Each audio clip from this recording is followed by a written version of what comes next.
rather snappy, won't you? I have some very heavy thinking to do before 10 o'clock.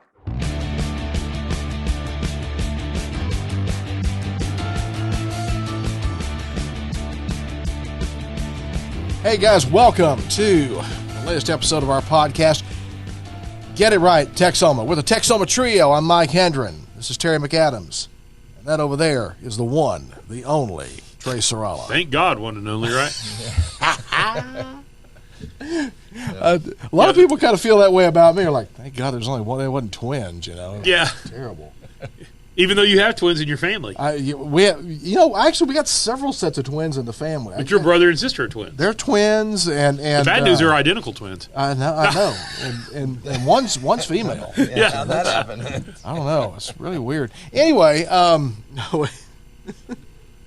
it's when you start researching your family, you figure out how many twins you got in the family, and some of the cousins. I got cousins I've never met. Oh, actually. yeah. Wow. So I know they're out there, and they can kind of stay where they are, I think, Anyway. You ever reached the level of fame yet where they want to come try to see if they can get something out of you, right? No, but if I ever do, I know there's going to be I can think of about 6 of them that are going to show up all needing a kidney transplant at the same time. Yeah, you're not Taylor Swift fame yet. No, not yet. By the way, gosh. if you watched the Super Bowl the other day, I felt like I've been to a damn Taylor Swift concert. I saw as much of her as I did any individual player. I'm going to tell you something. I'm actually proud of the fact that I did not watch any of it. It was a good game. Yeah. It really was. If you like football, I don't really care about the 49ers or the Chiefs, but if you like football, that was one hell of a football game. Okay, so let me before we really get started here, let me just go ahead and address the controversy. Travis Kelce getting in Andy Reid's face and actually almost shoving Andy Reid and getting in his face. Yeah. He's put me in coach. I'm assuming that's what it was about. Yeah. I'm assuming so. That's what I mean, you couldn't tell. I mean, it was one of those deals. I didn't see it happen until after the fact or whatever. Yeah. But yeah, it happens. It happens. Okay, so he didn't hurt him. He didn't throw him to the ground. No, he didn't. But the optics are really bad. It looked like really unprofessional, really unsportsmanlike behavior. And I actually had a guy on Facebook come at me and go, have you never played sports before? You don't understand that kind of passion is understood that's going to happen, and the coaches are okay with it. I'm like, whoa, wait a minute, okay, what? Why are you defending Kelce? So what are you in the will or something? Come on,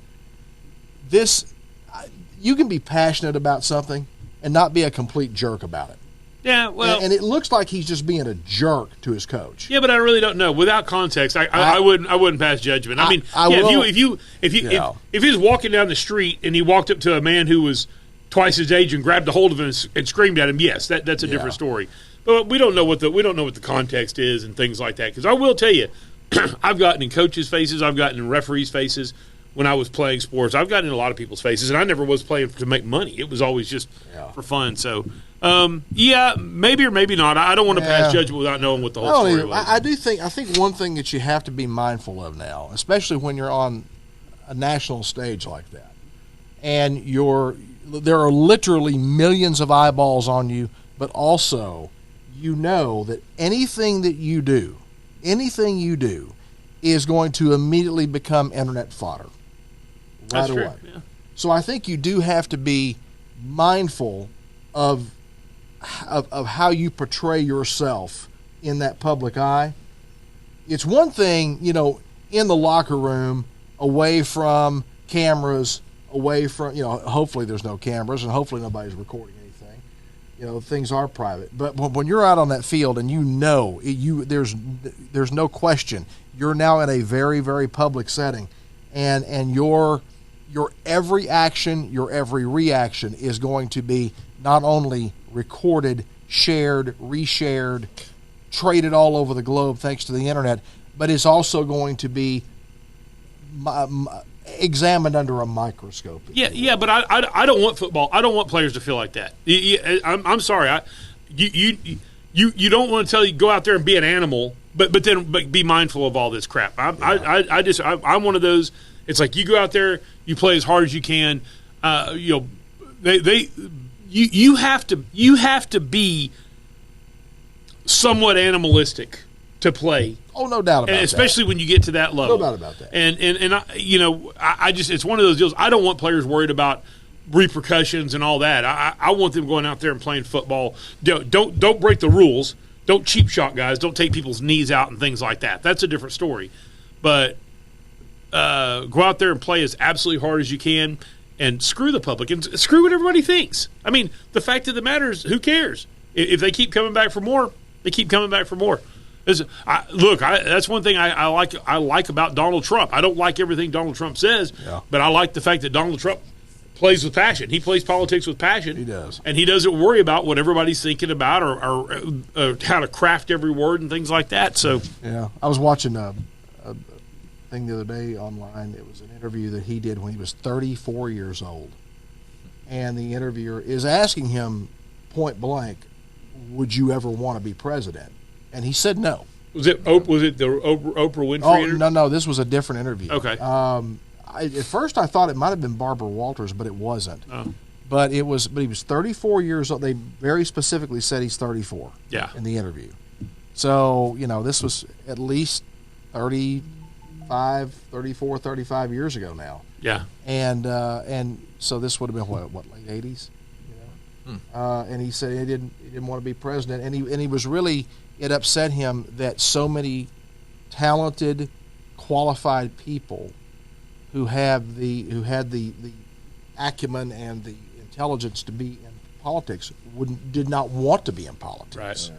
So, well, Trey, we got a couple local things here. The Huskies block party is coming up May 25th. At Castaway Cove, right? That's right. Yeah, as you know, if you're local, Wichita Falls is going from 3 schools to 2. Yep. And I imagine I haven't heard any information from anybody from Wichita Falls High School or from Ryder. By the way, if you want to get some information out, that's what we want to do. We want to put a local spin on everything. Mm-hmm. We want to help inform people what's going on locally. So if you would, please contact one of us and get some information. Terry McAdams at MacTech Solutions, Trey at Eddie Hills Fun Cycles, or Mike Hendren. You used to have to watch him driving around and see it. But Hendren Media Solutions, and you can get on the Facebook page. Get It Right podcast, and it might change. We might be tweaking the name a little bit here, but if you get on there and like it and get it going, follow us, then you'll get notified. And if you want to let us know, you just let us know right on there. That's right. We'll get that message. But I'm sure that there's going to be some reunion. This is going to be the like the block party at the end of the year, and I'm sure there's going to be some of these deals. It's for all classes, and it's going to be at Castaway Cove. And Deb Sherman, who's Husky class of 87, is she's a force of nature when it comes to putting things together, and she and a small group of people put this thing together, and so anyhow, they're just wanting to kind of have one last hurrah. So, well, so Hershey High School, which that's mine and Trey's alma mater. Yeah, Mike and I actually graduated high school together. We did, and it's going away as a high school. We keep hearing information that maybe it's going to be converted to a junior high. No, it definitely will. They're actually moving. I know people that work there, and they're saying as soon as school's over, they're moving people out and they're bringing construction crews in and starting on junior high, converting it to a junior high. Yeah.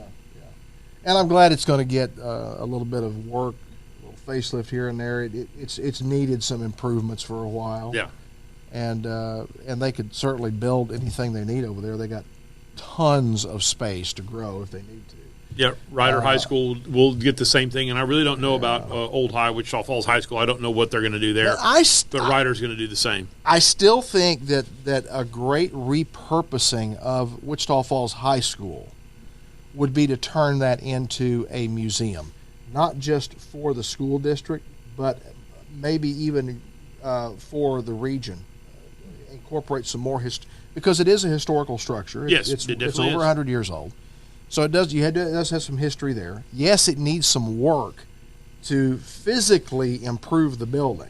And I don't know if that money is there or not to do that, or if it can be had. But, yes, there is definitely some things that need to be done there. But I do think that there's a an opportunity there to make that into a museum, a historical piece that the whole region could enjoy and get some benefit out of. And I think I've got some other ideas about what they could do around there. He's really good at spending other people's money. Yeah. So, well, and wasn't it? It's almost like I'm in the government, isn't it? I wonder if I thought of the North Texas Museum or something that. Sort of. I mean, I'm just pitching that. No official knowledge of anything. I don't know if it could be a potential home for them, but I think it certainly, because they're limited on space, aren't they? They are, and I would rather see something happen with that building that repurposes that and continues its benefit. Well, right now it still may be a school for a while. Yeah. I don't know. Ultimately, I just don't know enough about it. I would have to contact some WFISD officials, but I believe what I've heard is that there's still going to be some purpose of that school. They're still going to have some school there for a while. Now, you may know what's happening with the old Harrell School over there on 5th Street. I believe the school district is going to demolish that. I believe that's right. Yeah. Yes. Well, I noticed it looks like they're stripping a lot of things out of there, so I thought. Yeah. Okay, they're going to take a that one got hit by that downburst or whatever the heck it is, and it's an older building. It's just not worth saving. I knew it had done a lot of damage to the roof and some other stuff. So. Speaking of WFISD, on the 16th, which is I guess it's Friday, isn't it? Yeah. Wichita Falls ISD is going to have Cowboy Western dress-up day.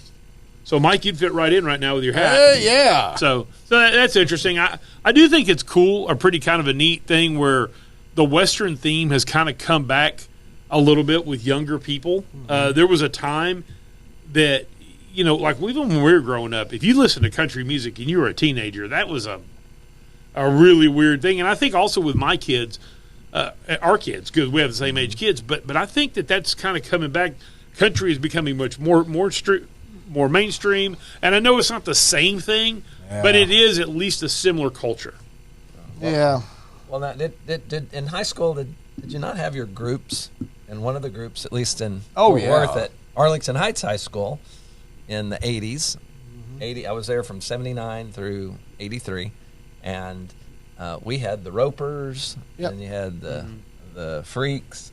Yeah, we called them Kmart. I called them Kmart Cowboys. A lot of ones that showed up with a belt buckle they hadn't won, with a pair of boots they bought at Kmart, and had never been on a horse or anything like that. Well, these were in our case. Most of them were legitimately, they were hanging out. They rode horses and and all that kind of stuff. And there's plenty of posers. And then rodeo and all of that. Most of the Ropers. We went to Hershey High School.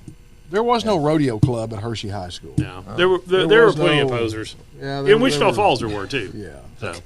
There were a few of those, but there were a few that were real. But. Just because you wore the hat and put the boots on didn't make you a cowboy. Well, no. So, but then we had the in the back of your truck, you had a rack with a shotgun on campus. Yeah, yeah, no kidding. But anyway, reminiscing. So no kidding. All right.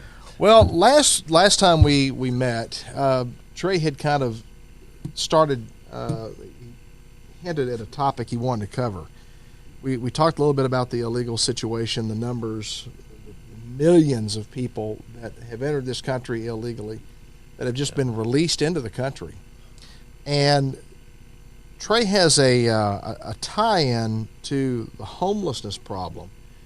Interestingly enough here, I saw a video, I shared a video on Facebook just a couple days ago.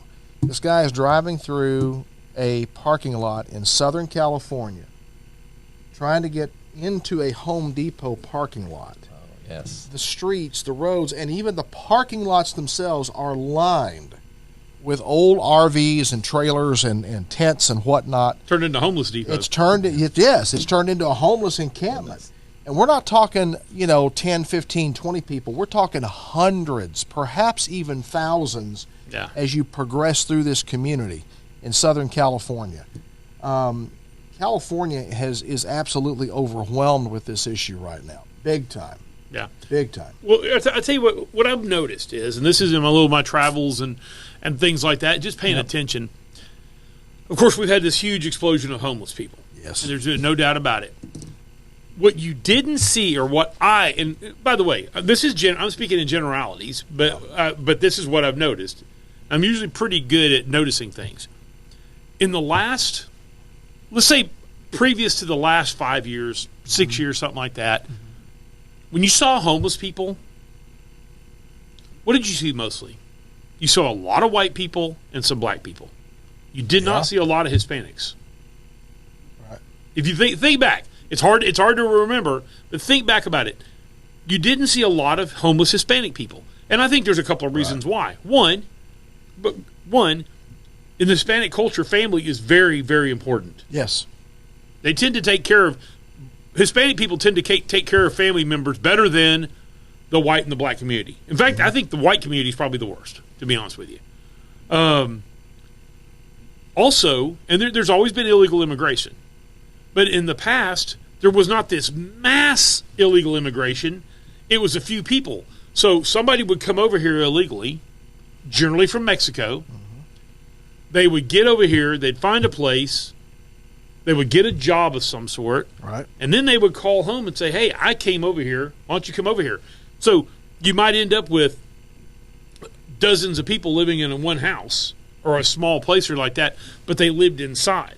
Right. I think what's happened is there's so many people that are coming up that are not Mexican anymore. They're not from Mexico. They're from Guatemala. They're from Honduras. They're from Africa. They're from all these other places. They don't know anybody here. They're just coming up in mass.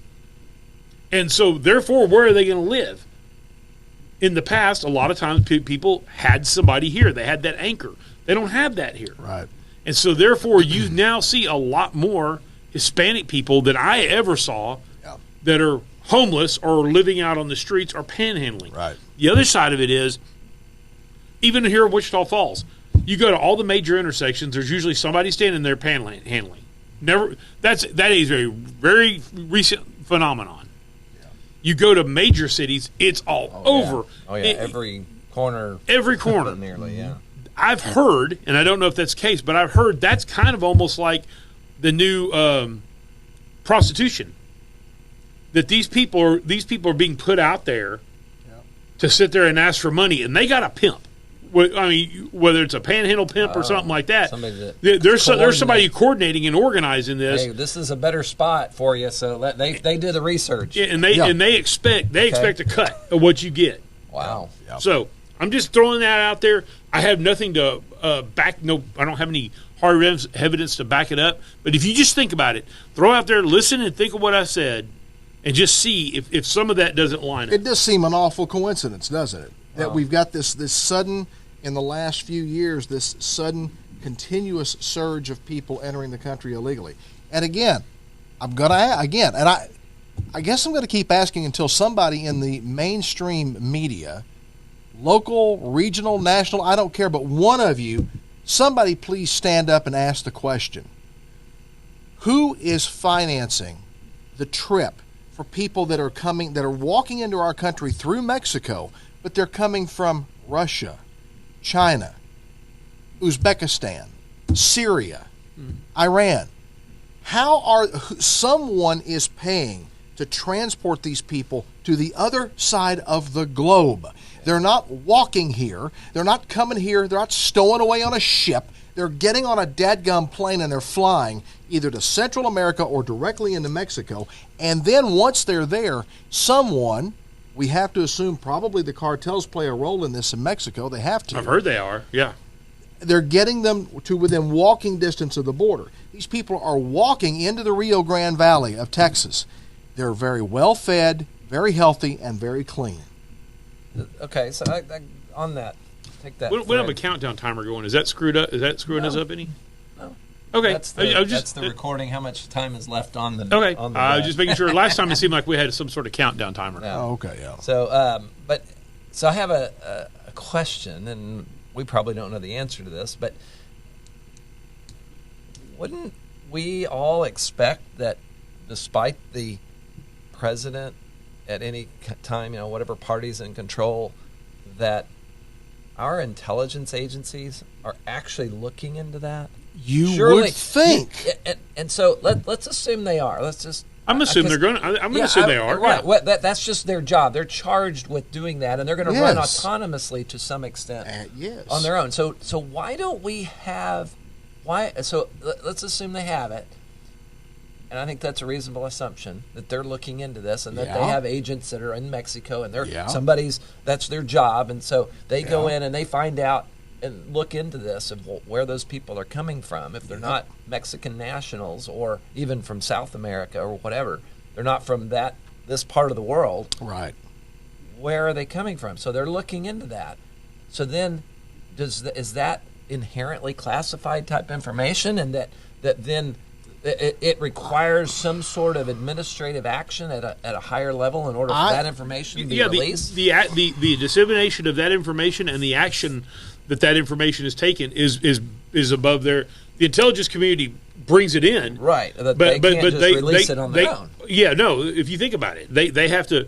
That has to be referred to some other, the Justice Department, or it has to be referred to somebody. Right. And the dissemination of that information and the action taken that's based on that information, it comes from another level of administration. So what I don't understand though is why we don't have people in the media asking the questions, pushing the issue. You know, they'll push everything else. They'll ask everything else. You know, let's just take, for example, the documents that were found, the classified documents, and some of them even marked top secret, that were found in the possession of Joe Biden at his home, laying in a box in a garage. Well, he's too old and forgetful, so we're not right here it is. him. He's a well-meaning elderly man with a poor memory. That was what the special counsel, exactly what, the special prosecutor came up with, or special counsel came up with. But you take that, you know, the media has beat that to death, and the same thing with President Trump and documents that he had at Mar-a-Lago. Oh my gosh, they've beat that story to death. They'll grab onto something and run with it.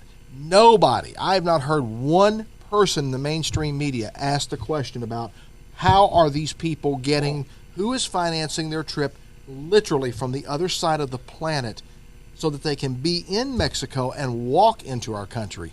Somebody is financing that. Who's doing it? What about and Peter why? Ducey? Is he not? Surely we'll look into that. I don't know. One of the other things here on the list, the story of Ruben being denied a visa. Trey, what is that all about? Well, this is sometimes you have collateral damage, and I believe that this is a collateral damage it has to do with our this huge influx of illegal immigration right now. My brother-in-law's name is Ruben. Yeah. He's a manufacturer welder from England. Yeah. He owns property in America. Okay. He has a welding shop that's set up in America that's sitting dormant right now because right before COVID he had to go back to England because the COVID was coming and his visa was getting close to running out. He was on some sort of not work visa, but it was a business owner visa. Okay. He applied to get that visa renewed. Okay. So here's a guy who's got 40 years of welding experience, has invested in America, zero criminal record, none at all, and he was denied a visa to come back into America.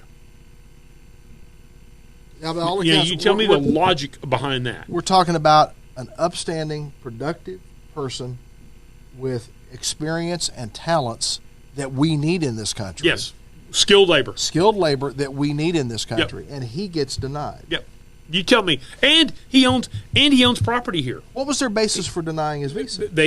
I don't really know. I don't know all the details. And do they even have to provide a reason? I don't know that they do. But that's what I'm getting at. When you hear these people that say these people just want a job, they just want a job, but we're going to let them in. But here you have somebody who can prove a resume of skilled labor. Yes. A owner of land. Owns property in America that he paid for, has zero debt on or anything like that, and has zero criminal record, and he cannot be given a visa to come to America. But what are the priorities, though, laid out? I bet you the priorities have more to do with technology in that, not the skills that he's bringing. I bet that plays a role. It might, but what about the people that are walking across this border? You think they have technology skills? That's what I'm getting at. That's my point. My point is, I'm not saying you can't get a visa from another from another country. What I'm simply saying is you have somebody who has all these qualifications, and yet you have people that are walking across the border being just released into the country to here you go. Right. Makes no sense. Exactly.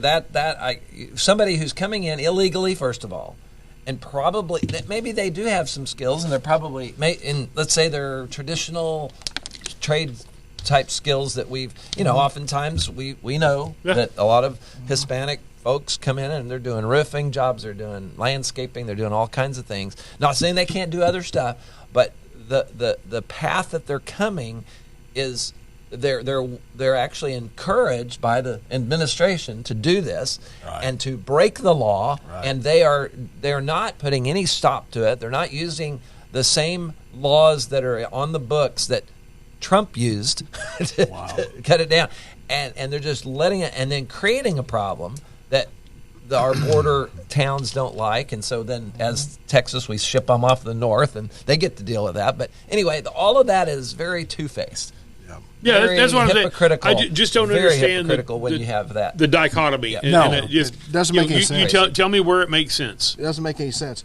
Well, but you'll have people in the political realm that'll say, well, America needs more immigrants. We need this skilled labor. We need these people with these talents. But then someone like this shows up with the talent, and you tell him no.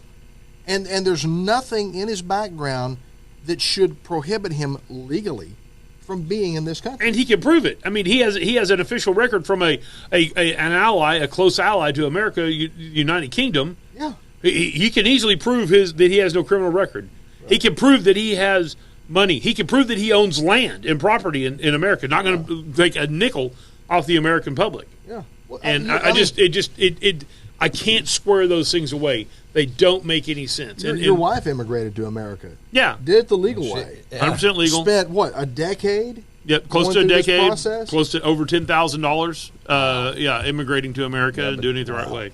And ultimately got her U.S. citizenship and is an American citizen now. Yeah. But I don't know. It's a wild thing. We've got to get people. We've got to have people in political power who are interested in actually fixing what's broken. That's absolutely right. And right now we don't have that. We've had, and this is the thing. Republicans have had opportunities in the past when they had control to fix it, they just kicked the can down the road. Democrats, same thing. You just kick the can down the road. You don't care about actually fixing it. Don't tell us you do, because that's a lie. Everyone has had an opportunity to address this and has repeatedly refused to come together and address it. That's got to stop. It's got to stop now. It's got to stop yesterday. We've got to get things on track here. Before you can even have a substantive conversation about deporting people who are in the country illegally, you got to physically fix the border. You got to fix what's broken with the border. You got to stop people from being able to get in so easily. Then you can have a conversation about rounding up people who are in this country illegally who have criminal records, members of MS-13 and other gangs, people that are drug mules, terrorists even. Oh. Then you can start talking about getting them out of this country and keeping them out of this country. You got to physically fix the border. Or people that are law-abiding citizens that are good people, but are going to come in here and use American taxpayer resources. That's what it all boils down to. Right. The fact is, we have a finite amount of tax money. We have a finite amount of resources. Right. And when you have cities, especially up in the Northeast, that these people who pay taxes, and usually, by the way, it affects low-income people. The fact of the matter is, the rich people or the upper middle class people, they don't have to rely on public land to take their kid to play this and play that. They don't have to rely on that sort of thing. But people that rely on public property, public land, common use areas and things like that, public schools and those sort of things, people that rely on those for their kids' education, for their kids' recreation and things like that, they're the ones that are getting squeezed because the powers that be in their city are using those resources to go towards illegal people. And it's like, wait a minute, I'm an American citizen. I pay taxes. So why am I getting squeezed out of my own space that I pay taxes and support? Yeah. And people who are not paying taxes that are here illegally. And something to point out on that, you were talking about the budgets and things. In Texas, if our tax money is being diverted away from things that we wanted to do, but they're then being forced into things we have to do in order to deal with this crisis, then that money in the state of Texas there's no unlimited check. We don't have our Constitution within the state of Texas requires that we have a balanced budget every 2 years. And that is different than apparently California just spends whatever they want, like the federal government. But we can the federal government just print money. I mean, quote, print money. It's the federal government, they not just to print money, but they keep raising the debt ceiling. Right. Well, that's printing money. I mean, essentially, Well, because it's the credit card balance is bigger and or available. Your available credit. Yeah. And so it's doing is increasing, but we're not paying it off. If we're never paying off that credit card. I've used the analogy before. You imagine that you have a credit card with $100,000 credit limit, and that's what you pay your bills on, and you hit your credit limit, and you call the bank up and say, hey, I've hit my credit limit, but I still have bills to pay. I need you to raise my credit limit to $200,000. They'll laugh at you. They're going to laugh at you. They may sue you. I mean, whatever. The fact of the matter is, you're not going to get that. You're not going to get your credit line doubled simply because you need that credit card to pay your bills. Right. But that is essentially what America does. We've got this big credit card, and we just keep raising the limit on it and allowing ourselves to go further and further into debt. I think we have now passed $34 trillion, if I'm not mistaken. Yeah. And that is the on the books today debt. That doesn't take into account future obligations, unfunded mandates, things like, upcoming and future pensions for military and government employees that are retiring. Social Security. Medicare, Medicaid. Oh, my God. Social Security and Medicare accounts for a hell of a huge number. Yeah, we're at 34, according to the debt clock, the usdebtclock.org, 34 trillion, 227 billion. Right. This is the number right here that's the most interesting. Yeah, $212 trillion is U.S. unfunded liabilities. Yes. Wow. So I mean, we are trillions of dollars in debt, and we don't even. It's not even a topic of discussion anymore. Nobody even brings it up. Yeah. So that's sad. We probably need to call this one, don't we? And yeah. then let's set up our other stuff for the next episode. Yep. We'll coming up in the next episode of this podcast, we're going to be talking about some local candidate races going on here in North Texas, and I have been promised. I talked with His Honor, the mayor, Mayor Short. We know him as Tim Short. But I talked to the mayor a couple days ago. He has promised he's coming on the show. He wants to be on the show with us. Sounds good. Cool. So we are going to have Wichita Falls Mayor Tim Short as a guest very soon on the show. And we've got a laundry list of things we can talk about. Oh, yeah, I imagine. Not the least of which that we're going to get into with the mayor, of course, is going to be, for example, Lake Ringgold. That's going to be a topic. The overall water issues and the economic growth and prosperity of this city. How, what sort of plans do we have in place? What's being done to help us grow in the future? And we'll get into that with the mayor coming up here very soon on this podcast. Until next time, guys, take care of yourselves. We'll see you down the road. We'll catch you next time on Get It Right Texoma with the trio, Mike, Terry, Trey. See you next time.